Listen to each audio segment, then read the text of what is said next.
Здравейте! Днес в Подлупа ще ви представим гледната точка на синдикатите и бизнеса към създалата се ситуация в страната.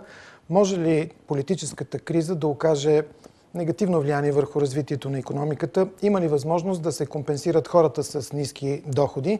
Това са само част от въпросите, които ще задам към нашите гости в студиото. Господата Пламен Димитров, президент на КНСБ, и господин Васил Тодоров, главен секретар на Българската търговско-промишлена палата. Здравейте, господа! Здравейте! Общественото недоволство прерасна в протести, които продължиха повече от месец. Тези социални протести прераснаха вече в политическа криза. Да започнем с това, което даде храна на тези протести, високите сметки за ток. Може ли да се поевтини цената на тока и да има по-голям контрол върху ЕРП-тата? Господин Димитров. Първо, това беше повода за този гняв и този наистина всенароден протест, който продължава да залива България, особено в неделните дни, в почивните дни. Причините обаче са други.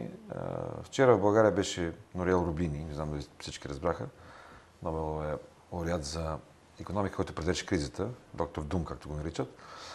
Всъщност той каза нещо много важно и трябва българските политици да чуят това, че и служебното правителство, че България има възможности, трябва да ориентира допълнително ресурси за публични, продуктивни инвестиции, които да могат след себе си да доведат работни места и повече доходи. Тоест, това число е с ново задлъжняване. Толкова са ни добри фискалните показатели на макроекономически план и толкова са ни зле предприятията и домакинствата, че това просто е наложително да се ребалансира в някаква степен по този път. Това е истинската причина. Прекалено силната рестрикция, която беше наложена основно през последните 2 години, първата айде трябваше да бъде водена кризата. Тя доведе хората на улицата.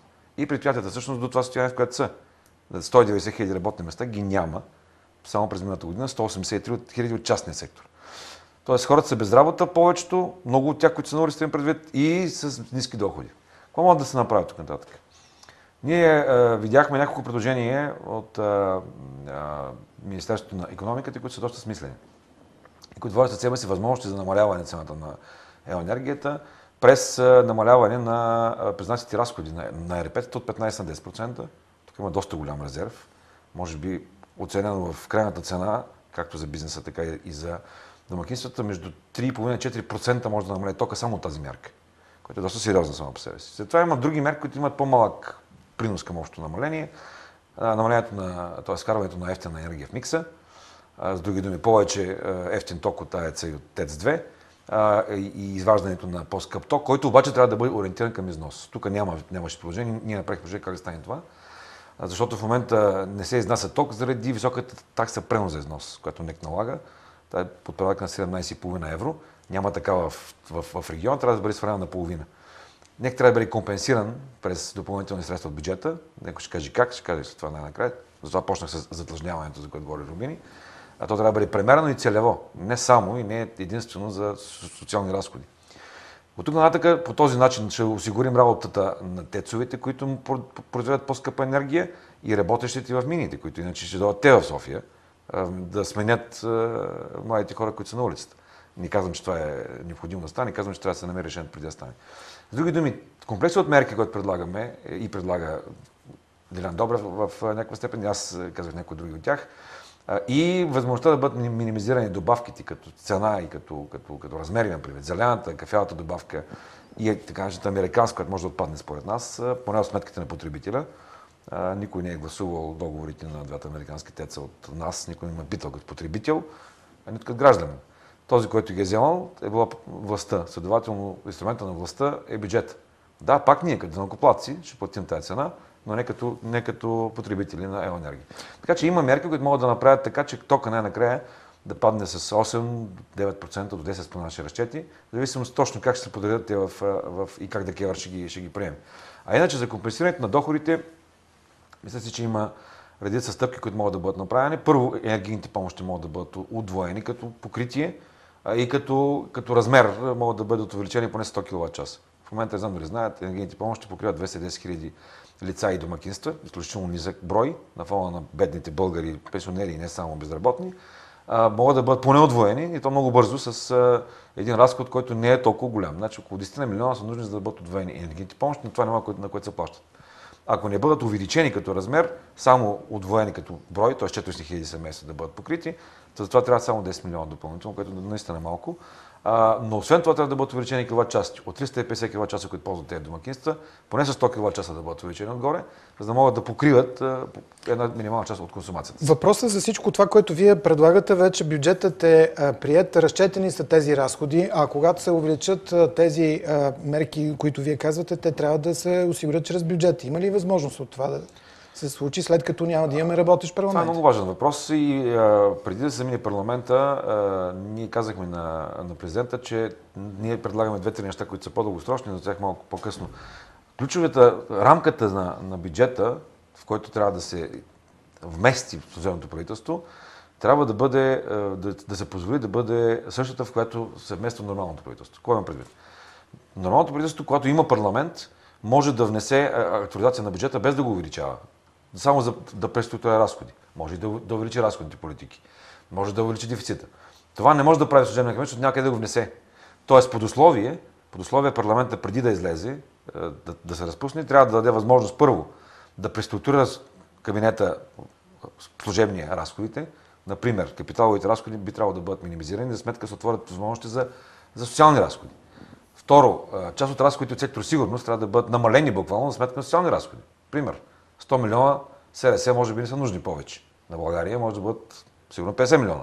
А с тези 50 милиона да покрием и 10 милиона, които трябва за енергийните помощи. Тоест всичко това, дам пример само, как може, но трябва да се позволи на служебния кабинет и този парламент, преди да се излезе, трябва да даде тази рамка и този мандат, в това число каква част дълг може да имитира служебния кабинет. Добре, господин Димитров, да дадем думата на господин Тодоров. Особено през тези няколко седмици, които така доведоха страната до тази криза, е, че хората казват, ниски са ни доходите. Не толкова сметките вече ни тревожат, а ние не можем да си ги платим. От друга страна обаче, може би трябва да погледнем на този проблем от това, че хората нямат работа. Може би по-големия проблем е безработицата. Вие като работодателска организация какви наблюдения имате? Действително, основният проблем според нас това е процента безработица, хората, които нямат работа, тъй като данните от статистиката показват, че за 2012 година при 3% инфлация в частния сектор има сериозен ръст на работната заплата. Тоест фокусът според нас трябва да бъде именно върху тази група, която в момента е извън няма работа, т.е. да бъдат създадени такива възможности тези хора да бъдат отново привлечени и да им бъде осигурен по някакъв начин работа. Според нас това се случва може да се случи чрез гарантиране на една добра бизнес среда.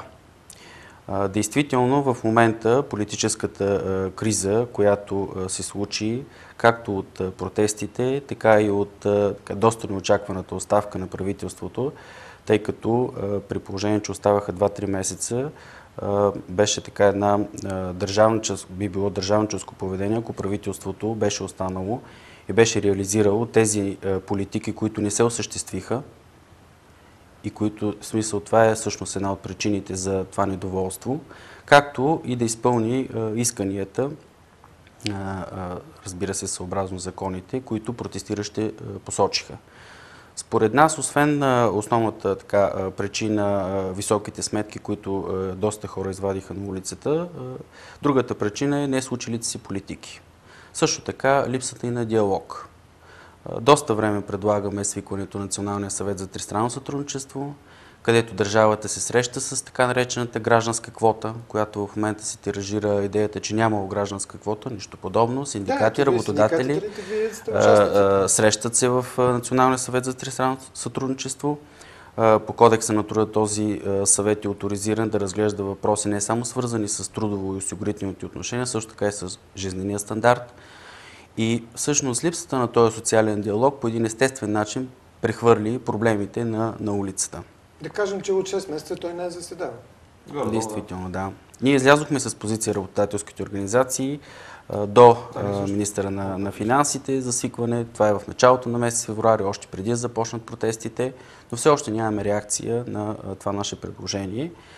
Така че гражданската квота съществува, диалога ще бъде и занапред реализиран. Считаме, че тези политики, които ние са осъществени. Всъщност това е ключа към подобряването на бизнес средата, увеличаването на капацитета и възможности на фирмите да създадат по-голяма заетост и свиване на безработицата.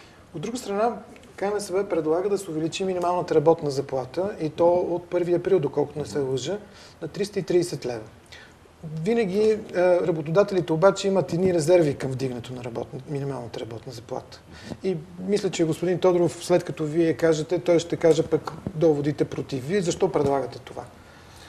Вижте, трябва да бъде даден сигнал ясен към доходите. Малкото инструменти, с които разполага властта, са всъщност заплатите, които плаща на държавните служители и на всички, които чакат от бюджета, и минималните доходи, минималните стандарти, да го нарека така. Пенсии, социално подпомагане, плащане и минимална заплата.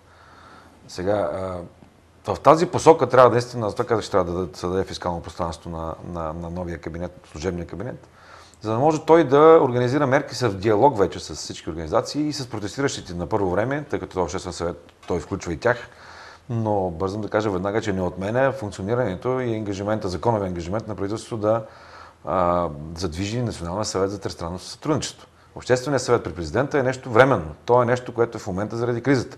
И той има по-скоро морален, да го кажа, характер. Няма законова база за него. Докато НСТС е нещо институционализирано в закона, то трябва да заработи и да произвежда тези решения. Как, какво, къде.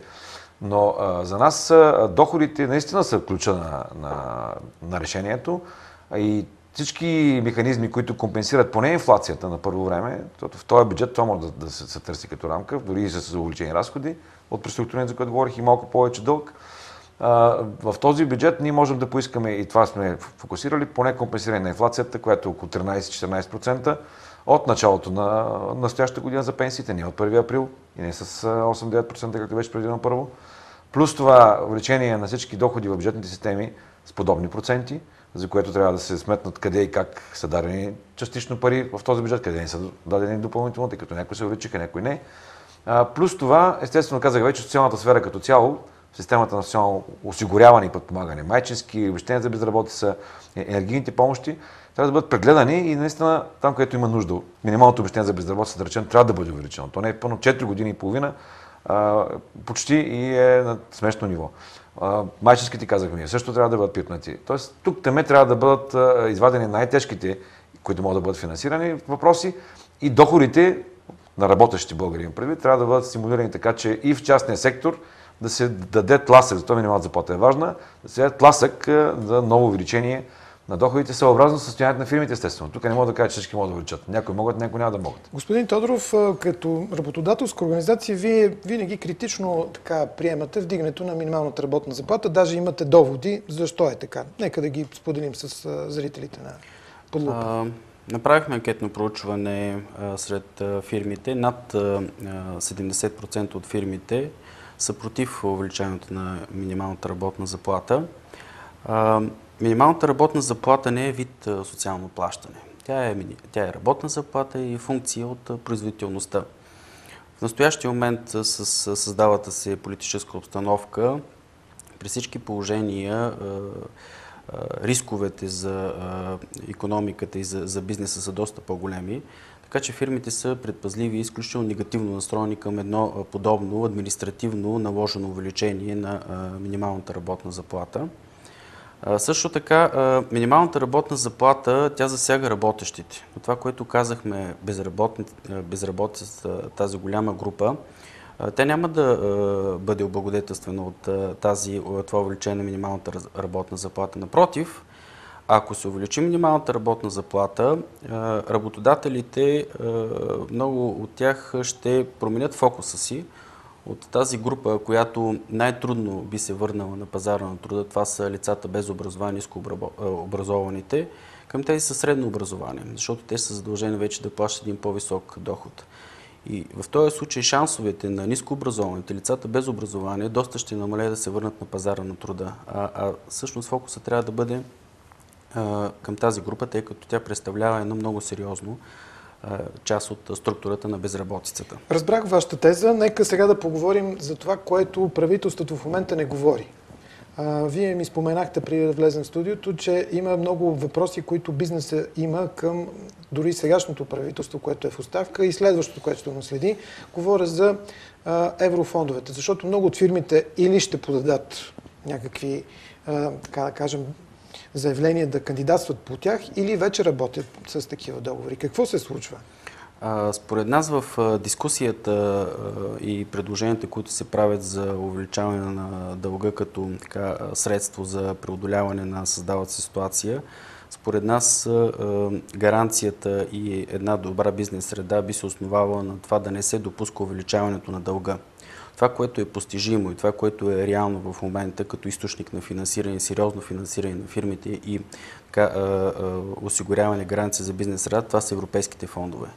Много от фирмите работят в момента по проекти, други планират да кандидатстват по проекти.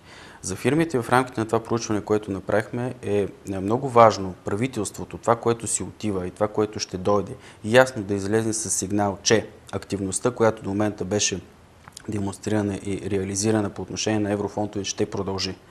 Това е в едната сфера, тъй като фирмите правят реално разходи, други планират да направят такива разходи. Те искат да имат гаранции, че когато направят разходите и съобразно сроковете, тези средства ще им бъдат възстановени.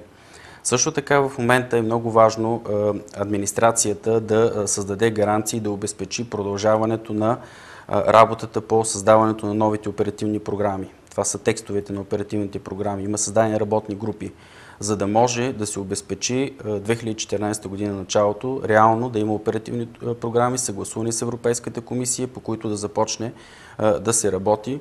Още повече, че 2013 година средства, които са предвидени, ще бъдат усвоявани от 2015. Не искаме да се случи сценарието 2007 година, която беше година възможност за усвояване на средства, а до края на 2007 година още се съгласуваха и се работеха текстовете на оперативните програми. Последствие това рефлектира върху ниската усвояемост първите 2-3 години, когато имаше възможност вече да се усвоява по схемата на N+3 за България и Румъния. Така че искаме този процес, ясни гаранции, ясен сигнал от това правителство и от следващото, което ще го смени по отношение на този въпрос. Аз съм съгласен само за да кажа с това, което беше казано за еврофондовете. Изключително така значима тема и тя няма цвят. И всички ние трябва наистина да дадем ясен знак и гръб, че този процес и капацитет, който там е създаден, трябва да бъде запазен, съхранен. Говоря административен капацитет и тук нататък да се развива и да се надгражда, а не да се почва наново, защото рисковете са огромни.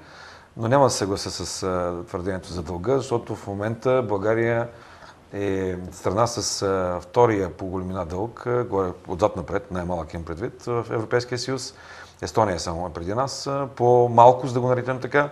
Тоест, изключително здрави финанси, да го погледнем от тази гледна точка, не само дълга ни към брутния продукт, 18% и маничко, пред това с новата емисия, която беше генерирана за да поемат съответни разходи. И в същото време с нисък дефицит, под 2% фискален пакт на Европа през последната миналата и тази година, миналата година под дори планирания дефицит на бюджета, който беше заложен в него. Знаете, че беше 1,3, то беше със случай 0,5. Те малки числа, за тях стоят стотици милиони левове, които не са влязли в икономиката и в джобовете на хората. Няма друга алтернатива в момента. Но съгласете се, че едно отиващо се правителство няма да поеме такъв риск да увеличи държавния дълг. Това трябва да се случи. Парламентът говоря, не правителството. Парламентът иска да каже, но то е свързано. Нали, управляващото мнозинство, това иска да каже. Това може да се случи едва след като се избере ново управляващо мнозинство, то да получи доверието на хората, което може би трябва да се влезе в... Не е възможно, уважаеми господа. Значи хората искат през тези 2 месеца имат огромно очакване от това служебно правителство. То трябва да разполага с инструмент. Иначе просто ще здрим на ново държавата. Не ние, просто ще здрим, като няма инструмент. Затова е много важно сега да имат закона, просто всичко, не казвам друго. Закона за бюджета в момента предполага 2 милиарда емитиране на вътрешен дълг. Ако сме го чели внимателно, ще го видим. До 2 милиарда министър на финансите може да емитира вътрешен дълг, за да покрива разходите на хазната в рамките на 1,3% от брутния продукт, ако всъщност не са до 2 милиарда. Така че всичко това, което е заложено в бюджета, на нормално правителство трябва да бъде препотвърдено в момента, че трябва не казвам 2, това са огромни пари, но да има гъвкавост, да има възможност, да има инструмент. Да ви попитам и двамата. В петък ще е първото заседание на Обществения съвет при президента. Предполагам, че вие сте поканени като участници в него. Това, което изложихте, предполагам, че ще влезе като искани от ваша страна. Има ли нещо, което вие бихте казали още към президента? И служебното правителство, естествено. Много важно е в сегашните дискусии, които се правят и сигналите, които се пускат в публичното пространство и специално към български и чуждестранни инвеститори, да не се вкарват някакви клаустрофобични нотки или много негативни нотки, тъй като ефекта на едни такива сигнали действа доста в времето. Тоест, дори провеждането на изборите след няколко месеца, ако бъде сформирано мнозинство или коалиционно правителство, или пък се стабилизира по друг начин обстановката и започне и се гарантира финансовата стабилност, тези негативни сигнали, които сега ще сме изпратили към бизнеса, те ще съществуват и ще дават негативния си ефект, може би някъде до есента. Така че много е важно в момента да изпратим много важни сигнали към бизнеса, т.е.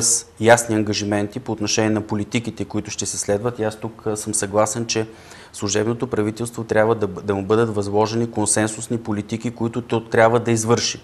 Да, важно е да обезпечи честни избори, да гарантира стабилността, но трябва да има ясни политики, ясни приоритети, които са консенсусни, които то трябва да изпълни сега.